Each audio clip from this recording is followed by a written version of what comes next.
Welcome back to another edition of Guy Who Can't Dance judges celebrities who can, for the most part. And we're looking at, once again, the best and worst of Dancing with the Stars, Night 2.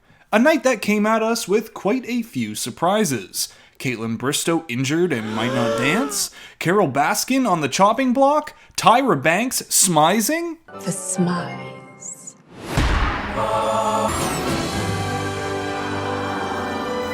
There it is. Okay, maybe that wasn't a surprise, but it was funny, right?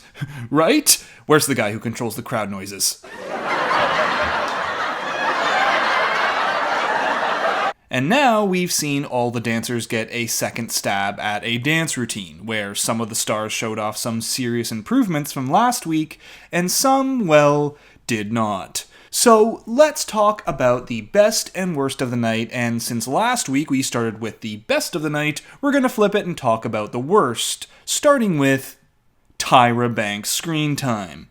What were they thinking? The whole night, the judges were each given about 3.14 seconds to throw out any comments they had on each dance, like, okay, good job, watch your toes, the frame was nice, there was a lift, okay, there was a releve, and sorry, time's up. But then it would cut to Tyra Banks spending about 3 minutes asking whether Monica Aldama enjoyed kicking toilet paper off her shoes. So how did you feel about having toilet paper all over you? Yeah, I thought it was great.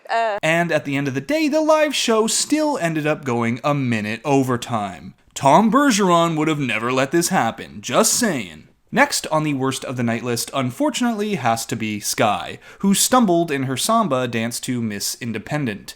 Now, it was clear after the mishap she was just thrown off her game, cause of course she was, you can see it. The good thing for Skai, however, is that this is just a blip on the radar and won't mean a thing. She's got the vote to carry her through and the ability to match it, so I don't see this changing much of the outlook of the rest of the season. She's still a frontrunner. And hey, maybe she'll get a chance at redemption if she makes it to the stage in the show where dancers get to revisit a dance they did poorly earlier on in the season. Now, for the absolute worst dance of the night, the award goes to Charles Oakley. And look, no shade to the guy, dancing is just not his thing. His cha-cha was rigid, and he just kinda stared forward robotically while occasionally mouthing along to the words of the song. Which, I get it, he's probably focusing or something, but the dance just didn't cut it. Of course, this mixed with the low following he has from viewers meant Charles was in the bottom 2 for the week and sent home by the judges. And so we have our first person sacrificed to the Mirrorball gods. Alright, but before we move on to the best performances of the evening, I have to mention one of the biggest losers from Night 2 were fans of Game of Thrones, who had to be reminded of the horrible existence of its final season through Carole Baskin's Lady Olenna, Queen of Thorns cosplay. Joe Exotic. I wanted to know it was me. But as for Carole herself, she won't be landing in the worst of the week category as she showed some actual improvement with her Viennese waltz dance to What's New Pussycat? Wow. Can't wait for next week when she dances an Argentine tango to the Nyan Cat song. But really, although there were some awkward moments, and altogether listening to Tom Jones's What's New Pussycat with this cat-obsessed set design had me on my couch going, this is weird. Nonetheless, Carole improved. Do I have high hopes for her to catch up to some of the other more skilled dancers?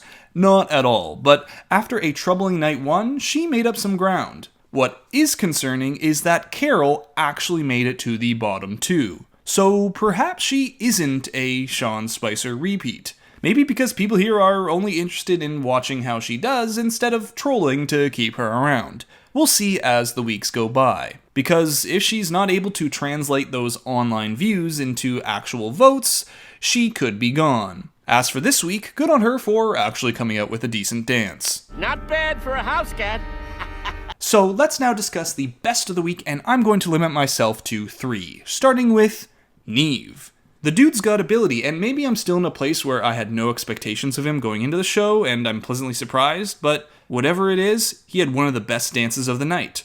And I guess I shouldn't be surprised, as Nev actually studied photography and dance for many years before eventually making the Catfish documentary. Nev started out with the first dance of the night, and it was a great cha-cha that carried him to the top of the leaderboard and tied for second best of the judges' score. Which leads me to another best of the night, the woman who tied Nev with all 7s from the judges, Justina. Her foxtrot dance to When You Believe was light and beautiful, and I think Bruno put it best when he said, "There's such an honest quality about what you do." You make me happy.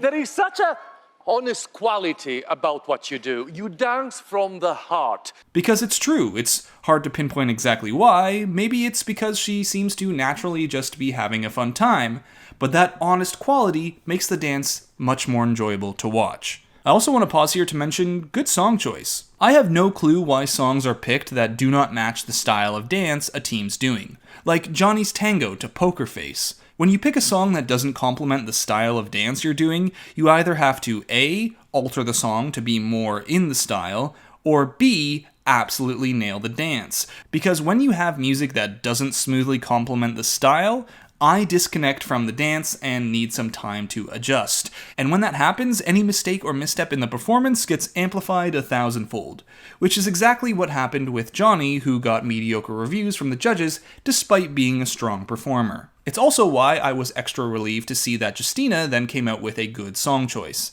and her performance got a lift because of it. Which leaves the last on the best of the night list, Kaitlyn. So at the start of the show, it was announced that Kaitlyn had suffered an ankle injury in rehearsal, and the whole night the question became, will she dance? Which means, of course she'll dance, they just want to build tension. Still, dancing with an injury, whether it be a pulled muscle or light sprain or any kind of pain or discomfort, is nothing to balk at. And Kaitlyn, who danced a foxtrot to the very apt song choice of I Hope You Dance, nails the routine, leading her to the only 8 of the night, a top score for the evening, and earning a spot on Monica Aldama's Navarro cheer squad for doing her routine while injured. Seriously though, dancing through an injury, however small, is no joke, and Kaitlyn deserved her top spot this week. So there's the best and worst of Dancing with the Stars Night 2, and again, if your favorites weren't highlighted, they fell somewhere in the middle. Two dancers who almost cracked the top 3 were Jeannie, who again showcased a strong cha-cha, and Vernon Davis, who's proving to be a consistently strong performer. And I also have to note that Chriselle Staus majorly improved on her dance from last week with a solid rumba, giving her some life in this competition. As for initial audience reaction, I took to the Dancing with the Stars YouTube page once again to check out the views of each dance from last night. Once again, Skai Jackson tops the leaderboard on view count, with Neve, Nelly, and Kaitlyn following behind her. Which, if we were to do a power ranking for the final 3, would mean that my top 3 from last week, Skai, Kaitlyn, and AJ, would change to Skai, Kaitlyn, and Neve, with Nelly playing a spoiler if he can improve on some of the judges' notes. The biggest change, however, Carole Baskin's views have plummeted. We'll see if this changes in the day and week to come, but does this mean her days are numbered? Well, perhaps people just wanted to watch how she did night 1, and now have lost interest.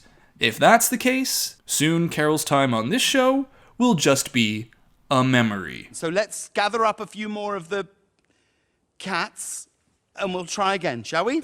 So that's it for this video on Dancing with the Stars Week 2. I hope you enjoyed it, and be sure to like and subscribe for more. We've got a new bit of Bachelor footage to dive into in the next few days, and of course there's going to be more Dancing with the Stars and Bachelorette goodness to come in the next while. So stay tuned, and until next video, Bachelor Fantake, out. The gyrations were mind-boggling. Keep it going.